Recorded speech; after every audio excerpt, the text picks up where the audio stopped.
Šį kartą keliauju Maroke. Kelionę pradedu Tandžero mieste, Maroko šiaurėje.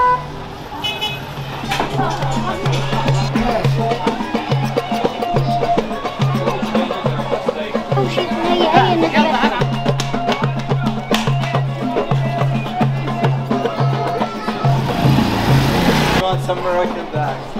We give you a good price.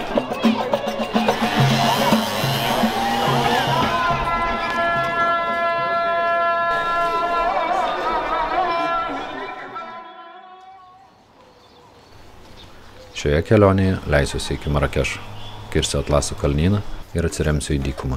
Vėliau, vienaip ar kitaip privalėsiu pasiekti Atlanto vandenyną. Viso laukia apie 2500 kilometrų.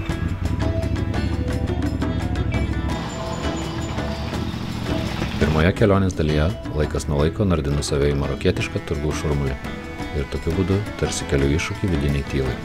Praktika tokia.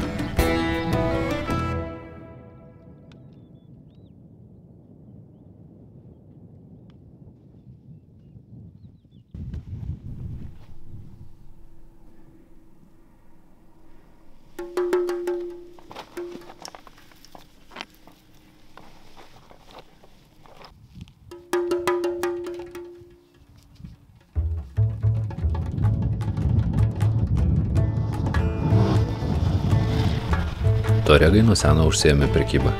Jie buvo Saharos karavanų keliais keliaujantys pirkliai. Gabendavę druską, auksą, prieskonius ir kitokias prekes. Visi keliai anuomet vedė į prekybvietės. Man jos tarsi simbolis, savotiškas triukšmo kupino gyvenimo atspindys. O taip pat glaudžiai siejasi ir su tuarego kasdieninio gyvenimo patirtimi.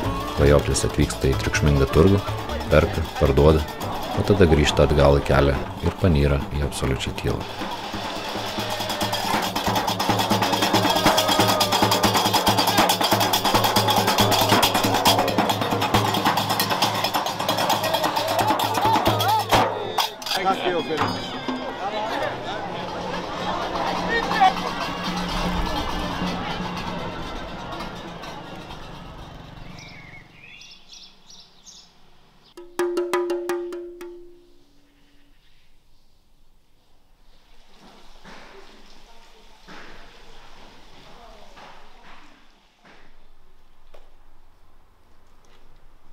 Miesto triukšmą ir šurmulį palieku, laikas į kelią. Žinoma, motociklas dažniau vadinamas žirgu, o ne kupranugariu. Visgi senųjų klajoklių kontekste randu nemažai paralelių.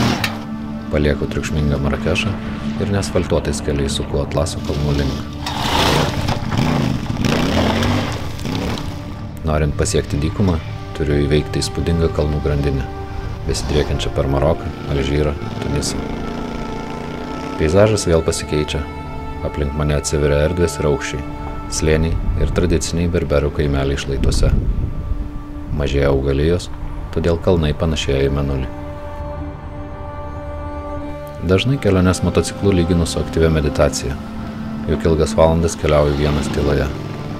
Toks šios kelionės vienas iš tikslų ir yra, kad vidinis triukšmas bevažiuojant sudulėtų ir pavirstų kuo mažesnė smėlio dulkele, kurią nuvešiu į dykumą.